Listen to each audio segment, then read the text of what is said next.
दोस्तों, इसके पहले वीडियो में हम लोगों ने समझा था भारत के संविधान के निर्माण की ऐतिहासिक पृष्ठभूमि के बारे में। दोस्तों, आज की वीडियो में हम लोग समझेंगे कि भारत में संविधान सभा का गठन कैसे हुआ। यहाँ से भी सभी प्रतियोगी परीक्षाओं में प्रश्न पूछे जाते हैं। यह वीडियो सभी प्रतियोगी परीक्षाओं के लिए महत्वपूर्ण है। आइए समझते हैं कैसे संविधान सभा का गठन हुआ। दोस्तों, भारत में संविधान सभा की गठन करने की बात करने वाले सबसे पहले व्यक्ति थे बाल गंगाधर तिलक, जिन्होंने 1895 में स्वराज विधेयक के माध्यम से कहा था। लेकिन भारत में संविधान सभा का गठन मार्च 1946 में आए कैबिनेट मिशन के तहत हुआ था। इस कैबिनेट मिशन योजना के तहत भारत की संविधान सभा में कुल 389 सदस्य निर्धारित किए गए, जो कि प्रत्येक 10 लाख जनसंख्या में से एक सदस्य को चुना जाना था। संविधान सभा की कुल 389 सदस्यों में से 296 सदस्य अंग्रेज भारत से, यानी कि जहां पर अंग्रेजों का सीधे शासन था, और 93 सदस्य देशी रियासतों से लिए गए थे, जहां पर अंग्रेज राजाओं के द्वारा शासन करते थे।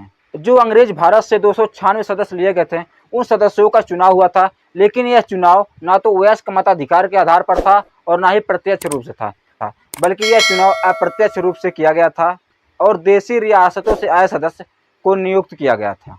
इसके बाद 9 दिसंबर 1946 को संविधान सभा की पहली बैठक हुई।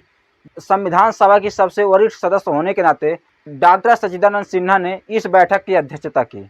लेकिन संविधान सभा की बैठकों का मुस्लिम लीग द्वारा बहिष्कार किए जाने के बाद संविधान सभा में प्रथम बैठक में 207 सदस्यों ने ही भाग लिया, और इस प्रथम बैठक में कुल 9 महिलाएं भी शामिल थीं। मुस्लिम लीग द्वारा संविधान सभा की प्रथम बैठक में भाग न लिए जाने के कारण इंग्लैंड के पूर्व प्रधानमंत्री विंस्टन चर्चिल ने संविधान सभा की तुलना एक ऐसे विवाह से की जिसकी दुल्हन ही गायब है। जेबी कृपलानी पहले व्यक्ति थे जिन्होंने संविधान सभा में भाषण दिया था। फ्रैंक जे एंथोनी संविधान सभा के उपसभापति थे, जो एक आंग्ल भारतीय थे। संविधान सभा की दूसरी बैठक 11 दिसंबर 1946 को डॉक्टर राजेंद्र प्रसाद को संविधान सभा का अस्थायी अध्यक्ष चुना गया। HBR आयंगर संविधान सभा के सचिव थे, जबकि BN राव संविधान सभा के संवैधानिक सलाहकार थे। सर BN राव ने ही संविधान सभा का प्रारूप तैयार किया था। इन्होंने ही बर्मा के भी संविधान का प्रारूप तैयार किया था, लेकिन यह संविधान सभा के सदस्य नहीं थे। सर BN राव पहले भारतीय थे जो अंतर्राष्ट्रीय न्यायालय में जज बने। 13 दिसंबर 1946 को संविधान सभा की तीसरी बैठक में पंडित जवाहरलाल नेहरू ने संविधान सभा में उद्देश्य प्रस्ताव रखा। MR जयकर और डॉक्टर अंबेडकर द्वारा इस प्रस्ताव को तुरंत पास करने का विरोध किया गया, जिसकी वजह से यह प्रस्ताव 22 जनवरी 1947 को पास हुआ। वर्तमान समय की प्रस्तावना इसी उद्देश्य प्रस्ताव पर आधारित है, इसलिए प्रस्तावना को उद्देशिका भी कहा जाता है। 22 जुलाई 1947 को ही राष्ट्रीय ध्वज के रूप में तिरंगा को स्वीकार किया गया, जिसकी वजह से 22 जुलाई को झंडा दिवस के रूप में मनाया जाता है। इस संविधान सभा में 2 उपाध्यक्ष भी थे, HC मुखर्जी अंग्रेज भारत की तरफ से और BT कृष्णामाचारी देशी भारत की तरफ से। सर BN राव द्वारा तैयार किए गए संविधान के प्रारूप पर चर्चा करने के लिए 29 अगस्त 1947 को प्रारूप समिति का गठन किया गया, और 30 अगस्त 1947 को डॉक्टर राजेंद्र प्रसाद द्वारा डॉक्टर अंबेडकर को प्रारूप समिति का अध्यक्ष चुना गया। इस प्रारूप समिति में 7 सदस्य थे और इसके अध्यक्ष डॉक्टर अंबेडकर थे, और अन्य 6 सदस्य मोहम्मद सादुल्ला, गोपाला स्वामी अयंगर, अल्लादी कृष्ण स्वामी अय्यर, KM मुंशी, DP खेतान और BL मित्तल थे। लेकिन DP खेतान के निधन के बाद TT कृष्णामाचारी प्रारूप समिति के सदस्य बने, और BL मित्तल के द्वारा इस्तीफा दिए जाने के बाद माधवराव प्रारूप समिति के सदस्य।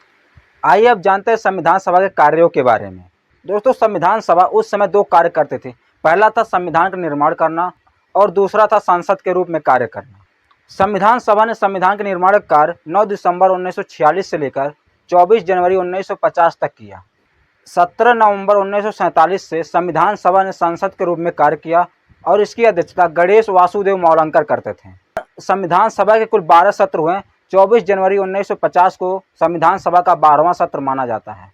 15 अगस्त 1947 को भारत की स्वतंत्रता के समय 5वां सत्र चल रहा था, जो 14 अगस्त 1947 से 30 अगस्त 1947 तक चला। अवधि के हिसाब से 7वां सबसे बड़ा सत्र था। 26 नवंबर 1949 को भारत का संविधान आंशिक रूप से लागू हुआ, जिस दिन 16 अनुच्छेद लागू हुए थे। अनुच्छेद 5, 6, 7, 8, 9, 60, 324, 366, 367, 379, 380, 388, 391, 92 और 94। संविधान सभा की अंतिम बैठक 24 जनवरी 1950 को हुई। मुस्लिम लीग द्वारा बहिष्कार किए जाने के बाद संविधान सभा में कुल 324 सदस्य ही थे। नंदलाल बोस ने संविधान के पन्नों का डिजाइन किया था, और प्रेम नारायण बिहारी रायजादा ने संविधान के लेखन का कार्य किया था।